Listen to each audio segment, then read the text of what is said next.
เมื่อยเนาะภาพมากกันพากันหุ่มห่อกระเป๋าเข่าพี่น้องก็ไปทิ่มเสื้อเฮือนย้ายให้แขกผู้ใหญ่เพิ่นเด้อน้ำ10 แพ็คลูกหลานเอาไปให้มอบให้เพิ่นเด้อ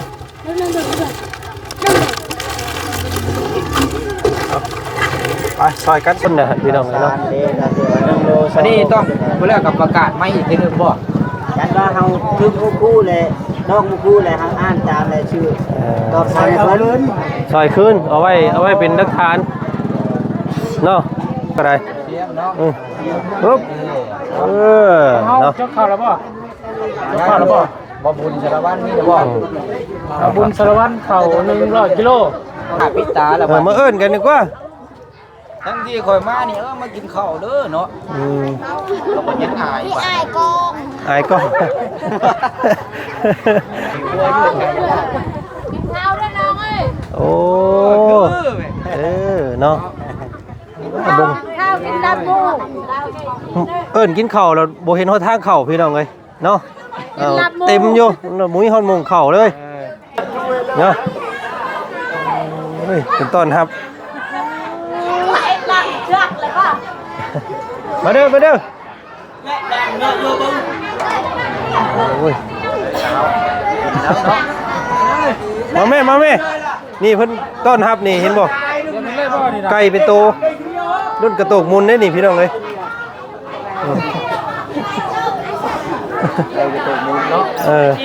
สีแข้งสีขาเลยได้วันนั้นคำว่านั่นก็ห่อใส่ธงไทยยัดคู่แข้งคู่ขาเมื่อได้นี่โอ้แต่ว่าเข่าเราพี่น้องไม่คัดแง่ได้เลย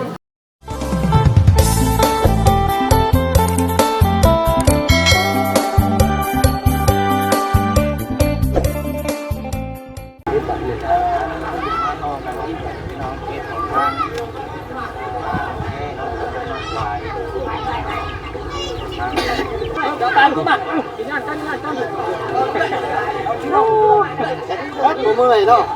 ภาพมากกันพากันหุ่มห่อกระเป๋าเข่าพี่น้องก็ไปทิ่มเสื้อเฮือนหลังอันเซ่แล้วหันบ่หันมันกระจายกันกว่านี้แม่นบ่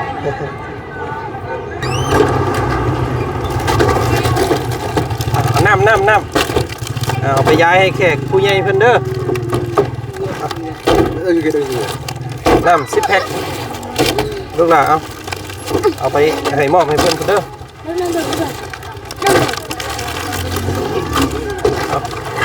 ไปซอยกันครับลูกหลานไปกดพี่น้องเลย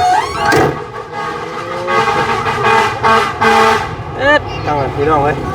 สามซ่าก็มากบาทนี่เนาะผมมีเสียงตู้เสียงกองสามซ่ามาแทนพี่น้องเอาเนาะก่อนอื่นเด้อทักทายสบายดีพ่อแม่พี่น้องกันเมื่อสู่คนเจอกันกับบ่าวจันคือเก่ามื้อนี้พี่น้องพ่อกันมื้อนี้ทางบ่าวจันตัดภาพมาทางพี่น้องเลยเนาะบ้านสมูลเนาะเมืองเซโปนแขวงสวรรณเขตพี่น้องเลยเนาะยังเค็ดแอวอยู่พี่น้องเลยยังเจ็บก้นอยู่เนาะบุกเข้าไปตามหาน้องอ่อนเพิ่นอยู่พูนพี่น้องเลยบ้านตาดสะแลนเนาะบ้านสะแลนเมืองเซโปนแขวงสวรรณเขตถือว่าทุลักทุเลพอสมควรไปแล้วก็ทั้งน้ำหูน้ำตาเราก็ได้พี่น้องเอ้ยเนาะสิว่าจังใดให้น้องเพิ่นก็เสียใจกับสิ่งที่เกิดเสียดายทั้งบ้านเราอะพี่น้องเลยมีเฮือนงามก็บ่สามารถอยู่อย่างเป็นสุขได้เนาะจักสิว่าจังใดบาทนี้พี่น้องเอากะเรื่องนั้นเอาไว้ก่อนบาทที่นี่มาเบิ่ง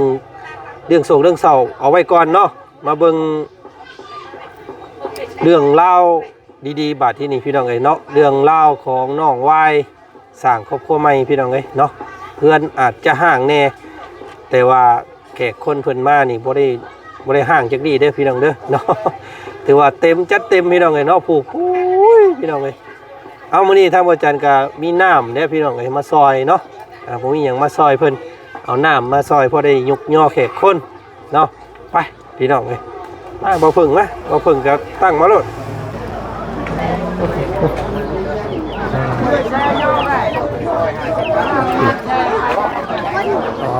ทบแขกคนเพิ่นกำลังมาอยู่ทางนี้เนาะ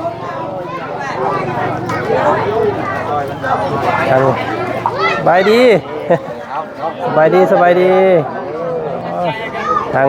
พอเพิ่นนี่พี่น้องไงเนาะกำลังเฮ็ดหยังก็พ่อ แต่ว่าน้องซอย โอ้ เพิ่นมาซอยเพิ่นจดไว้ ซอยเท่านั้นเท่านี้มีน้ำมีในจดไว้เนาะพี่น้องเบิ่งได้จักคนนะพี่น้องไงเนาะ เด้ก็คือว่า1โล อันนี้ต้องเวลากับประกาศไม่อีกทีนึงบ่ ฉันว่าเฮาทึกคู่เลยน้องคู่เลยเฮาอ่านตามเลยชื่อตอบใส่เพิ่น ซอยคืนเอาไว้เป็นหลักฐานเนาะ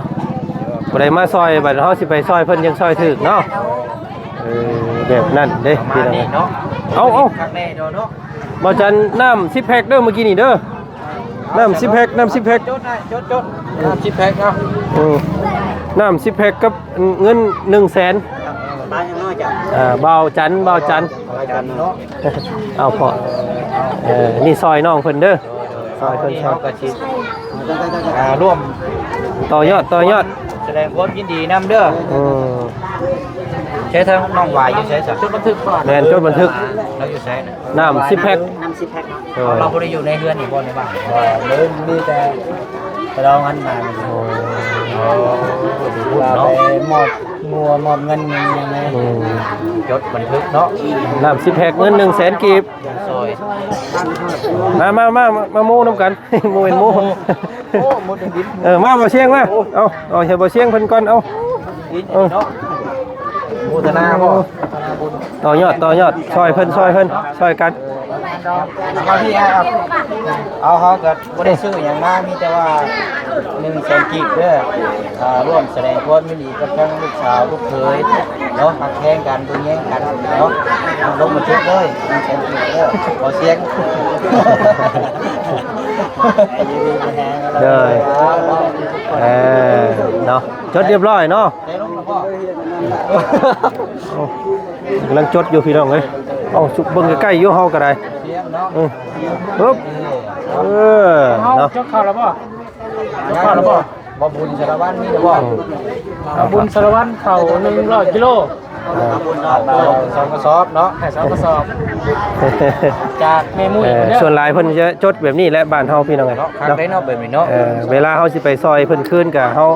เบิ่งตามเพิ่นซอยเฮาว่าซั่นซะ 100 โลเนาะ 100โลข้าวสารอันนี้เฮ็ดได้กว่าตัวนี้น่ะตอบแทน อ๋อตอบแทน อ๋อแบบนี้บ่ ขอบใจ เอาขอบใจของคนรวยเนาะมีน้ำแดงบ่ ที่น้ำดำพี่น้องเอ้ยเนาะ น้ำแดงบนแดงนี่บ่จะแดงเขียว เขย่าบ่ได้เด้นี่เนาะเขย่าบ่ได้เด้นี่ ได้ขยับก็ดื่มบ่ เบิ่งโอ้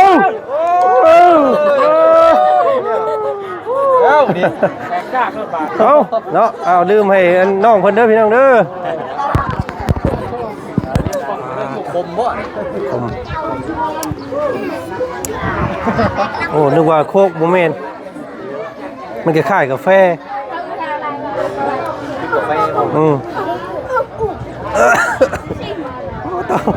มาแค่นใช้บัดนี้เฮาไปเบิ่งทางใดพ่อ เนาะบาทข้างหน้าเนาะ ผู้แลหุบยุบอยู่ทางไหนไปเบิ่ง เนาะ ไปพาพวกลูกเลาะเบิ่งแหน่โอ้ เอาไหนเอ็นแวงดูเลย เอาเบิ่งพี่ก่อนมาเบิ่งทางทางฝ่ายยิงเพิ่นบ่ทางนี้เนาะ ยิง เอ้าให้เลยลูกหลาเพิ่น ไอ้ย่างรอลงก่อน มาเบิ่งทางอันแม่ครัวเพิ่นก่อนพี่น้องเอ้ย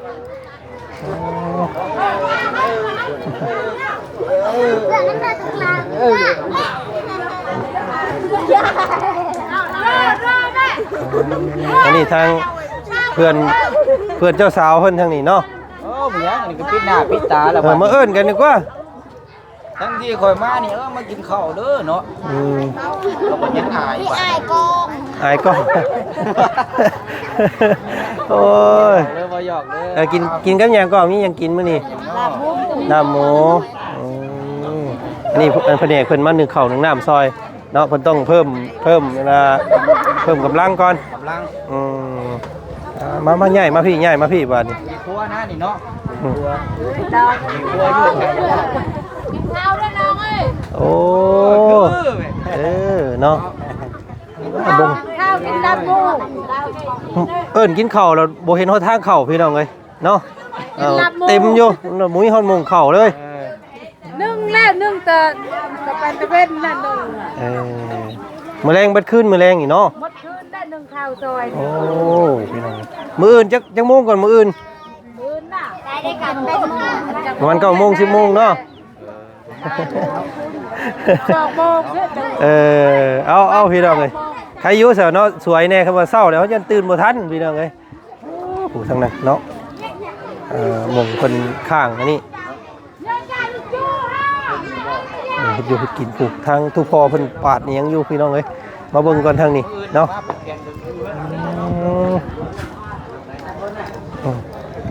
กำลังคั่วหมูอยู่ทางนี้โอ้เนาะอันนี้หมูอันเฮ็ดฮีดบ่อันอ้ายหมูฮีดเพิ่นเนาะกำลังซับกันอยู่พี่น้องเอ้ย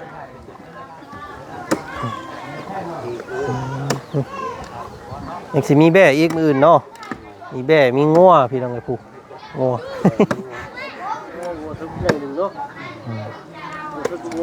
โมเมแบ่กับผู้ไอ้พี่น้องเอ้ยเพิ่นเอากันแบบซี่ด้วยได้อยู่พี่เนาะงัวเป็นโตแว่เป็นโตเลยนักนะสินักเป็นงัวนี่เลยเนาะพี่น้องกะบ่ดราม่ากันเนาะตัวนี้มันเป็นฮีตคองของพวกเพิ่นก็เคยนับถือกันมาแต่ใดนะพี่น้องเอ้ยกะเฮาปู่บ่ฆ่าสัตว์กะบ่เป็นหยังเนาะมีแต่ยกมือใส่หัวเอาพี่น้องเอ้ยเฮ็ดจังได๋ซะ เนาะเพิ่นเคยอยู่กันแบบซี่เฮากะคือเพิ่นเว้าแหละไปหมู่บ้านตาลิ้วก็ให้ลิ้วตาตามพี่น้องเอ้ยเนาะบ่ให้คัดเพิ่นหลายไปเว้าไปว่าเพิ่นโอ้ยบ่ได้เด้พี่น้องเอ้ยเนาะนี่แหละให้ได้สำคัญพี่น้องเอ้ยหลายคู่หลายคนเนาะเพื่อนเจ้าสาวบ่สามารถขึ้นนั่งได้เนาะมีแต่ให้เอิ้นว่าเพื่อนซื่อๆนี่ก็โอ้พี่น้องแขกผู้รับผู้ใหญ่แต่เก่าปกติต้องขึ้นไปนั่งเฮือนเนาะแต่ว่านี่บ่สามารถนั่งได้เด้พี่น้องมันเฮือนเราก็ถือว่านักเนาะพี่น้องเอ้ยนี่แต่เต้น2เต้น3เนาะ3เต้นพี่น้องเอ้ยพี่ทางอันนี้ทางแม่เพิ่นเนาะแม่มาสบายดีกล้องเพิ่นแน่โอ้ยสีชุดสีชมพูมื้อนี้เนาะ เวยน้องแช่เนาะ น้องแซ่ยังบ่ทันมาบ่อ๋อมื้ออื่นมาแต่เช้าเอาคือสิพ่ออยู่เข้าวันนี้เนาะเอามาให้อีก2สอบไปได้เมื่อกี้นี่ เดืออีก ลูก แกนนี่พื้นหนังนี่บ่ได้เราอ่ะโอ้โห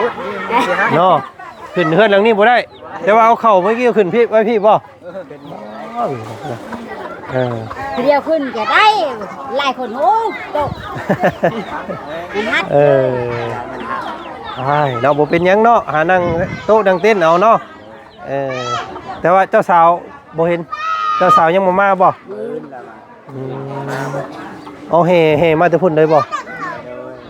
หรือว่าคือบ้านเฮาบ่คือเนาะบ้านเฮาปกติจะอันเจ้าสาวนี่นั่งอยู่พี่ทะเนาะมีแต่เจ้าว่าวเฮมาแต่เก่าอันนี้เพิ่นสิเฮมาแต่พุ่นเลยอ๋อแตกต่างกันอยู่ พักผ่อนนี่เด้อยันบ่ได้รับบ่ได้นอนยันเมื่อยเนาะเวลาจำเป็นมื้อรถลม พี่พ่อพี่บ่พี่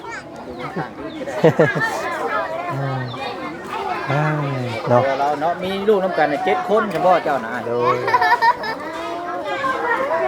มีแต่ผู้หญิงชำได้ส่วนหลายเนาะ ชายคนนึง ชายผู้เดียวตรงนั้นก็ต่อลงมาอีกก็สิเป็นน้องวายบ่น้องวายเนาะผู้ใหญ่ คือเยอะได้ใจคือ มันแต่ลูกเคยได้เราพี่น้องเอ้ย เนาะอ๋อเอานี่เข้าไปเมื่อกี้นี่ไวมิ่งเนอะไงหวาน ของเวียด ของเวียด ของเวียด หวานให้กว่ากาแฟพี่น้องเลยเนาะ เอาของเองแต่ว่าบ่ไหวค่าดองเท่าไรก่อนค่าดองลูกสาวนะ2 ล้านเราให้แต่2 ล้าน ยังข้างอยู่10 ล้าน ข้างอยู่10 ล้านเนาะมีอย่างแน่มีเงิน มีแต่เงินนั่นแหละกับงู นี่ผมเป็นโตแล้วบ่เชียงเลย แม่ ผูก งูน้อยอะไร ย้อนตับทราบอยู่แด่กับ2 โต ส่งตัวว่าตัวนึง เออ แต่ตัวหนึงหันตัวดำหันก็เฮาหักตอนทางลูกเคยมาให้มามื้ออื่น แมลงนี่ก็งั้นแมลงเนาะมันบ่ขึ้นแมลงเนาะแต่ว่าบ่มีตู้เนาะ บ่มีบ่มีเงินจ้างตู้เงียบเหงาแน่น้อยนึงก็สมกับฐานะครอบครัวเนาะเฮาสิดื้อไปหลายก็บ่ดีตัวนั้นก็ได้ มาเบิ่งเจ้าของรถนี่บ่ได้เด้อเนาะ แม่นม่วนหมู่ม่วนว่าตัวเองสิตายก็บ่ได้เด้ เออโอ้ยสิเดาเลย มีย่อเข่าย่อน้ำแล้วเนาะ มันย่อเข่าเฉพาะ มีเฮ็ดให้จัดรับหมูบ่ ครับหมูก่อนหมูน้อยหมูตัวเพิ่นจำฮีดนั่นตะเบิงเนาะเอานี่ขอคืนให้น้องเพิ่นไว้ดีกันเด้อตัวนี้เด้อกินบ่ได้แล้วยอมเลย โคตรเนาะ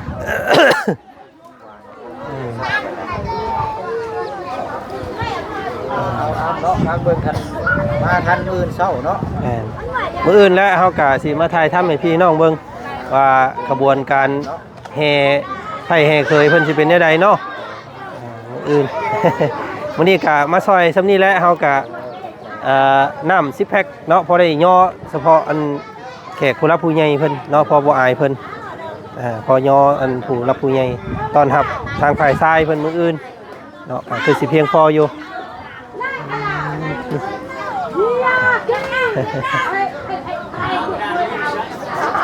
ขอแต่ว่ายันฝนตกเด้อเนาะฝนตกนี่แม่นวงแตกแล้วเด้นี่พี่น้องเอ้ย เรียบร้อยแล้วเนาะ เอาเป็นแบบเรียบง่ายพี่น้องเอ้ยเนาะก็บ่มีหยังมากมายงานแต่งบ้านสมูนเนาะ ไปเสียเฮาก็เลาะบนไปพุ่นเดี๋ยวหากินข้าวกินน้ำได้เฮากันเนาะห้องกอกอยู่เฮาก็ได้ เที่ยงอยู่ได้บ่เนาะ นะ กินข้าวอยู่นี่ได้ เนาะเอาต้นรับทั้งอื่นโนดบ่เป็นหยังมื้ออื่นเฮาสิมากินบาทเดียว รับแขกพระผู้ใหญ่เพิ่นรอดสมเฮาบ่เป็นหยังดอกเฮาไปหาน้ำในจังหากินอยู่ห้องพุ่นก็ได้ดอกเนาะมื้ออื่นสิมาร่วมงานนำแต่เช้าช่วง หลับหมู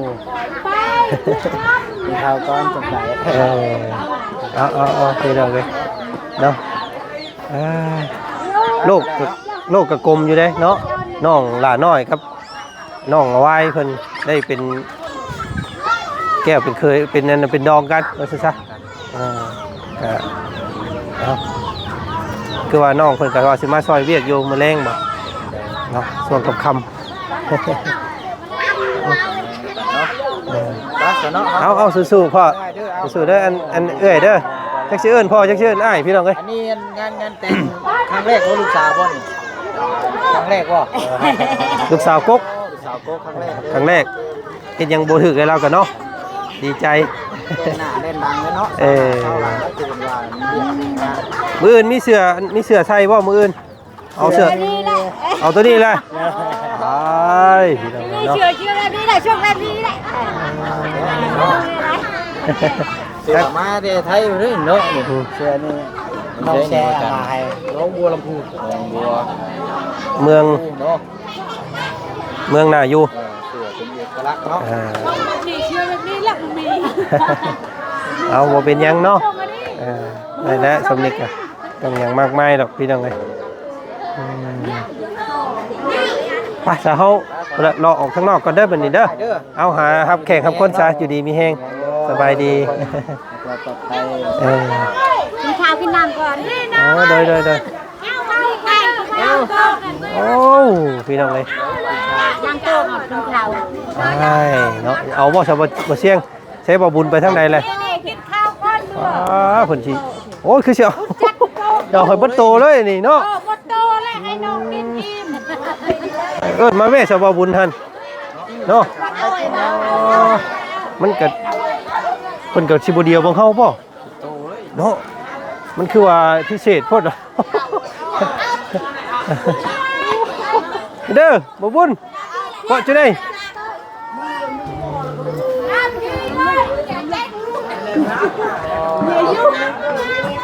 เกาะจุได้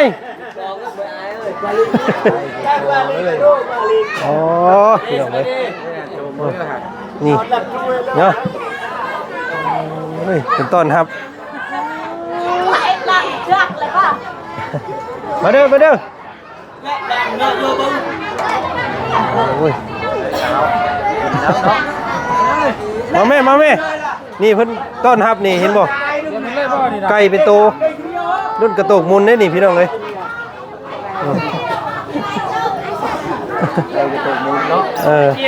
สีแข้งสีขาเลย ตายคนนั้นขบวนนั่นก็ห่อใส่ธงไทยๆยัดคู่แข้งคู่ขาเมื่อได้นี่โอ้แต่ว่าเข่าเราพี่น้องไม่คัดแง่ได้เลยเขาไม่เขาให้เนาะโอ้หอมเด้หอมน่าสงสีแซ่บแล้วเอ้ามันนั่งคนครับเสียครับไหว้ขาวไปจักนี่พี่น้องเลยเนาะไหว้เท้า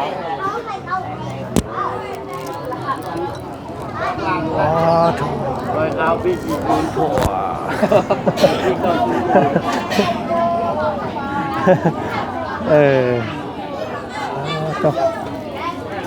แล้วหมูเพิ่นคือเนมแท้บ่นี่เฮาสิกล้ากินอยู่บ่บัดนี้พี่น้องเอ้ย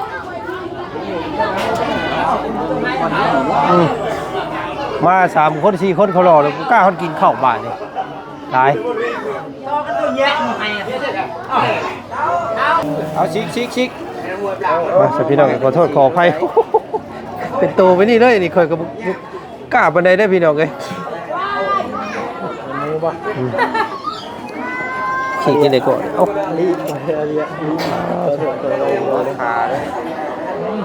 ไก่พันไก่ล่างเนาะไก่พันเผ็ด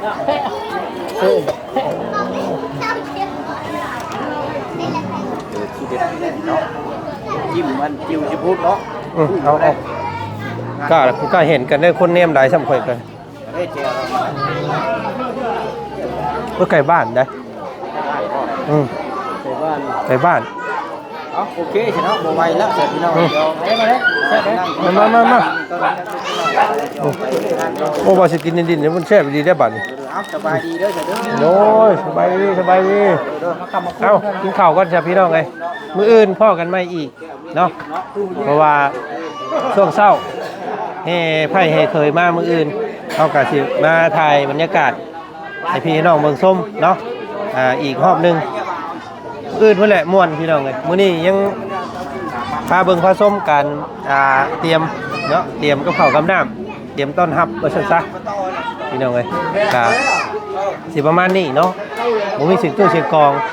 เราบ่มีเงินจ้างว่าซั่นพี่น้องเนาะจังได๋กะเอาฝากเบิ่งส้มนำกันเด้อพี่น้องเด้อมื้ออื่นเจอกันใหม่อีกเนาะมาเบิ่งมาส้มนำกันเจ้าบ่าวเจ้าสาวสิน้อยสิใหญ่ซำใดเนาะมื้ออื่นเจ้าบ่าวเป็นน้องของน้องหลาน้อยเนาะเจ้าสาวเป็นน้องของหลานของสาวแซ่มันโดดโอ้ยพี่น้องเอ้ยเราเกี่ยวแกนกันคือเก่าว่าซั่นซะเนาะเอาจังใดกะฝากเบิ่งฝากส้มอีกรอบนึงมื้ออื่นโอ้ยได้แล้วไอ้เพิ่นก็เสิร์ฟตลอดพี่น้องเอ้ยเนาะจนเขินบ่ได้ทางนี้ก็ได้เอาสบายดีมื้อนี้ไปก่อนเนาะสบายดี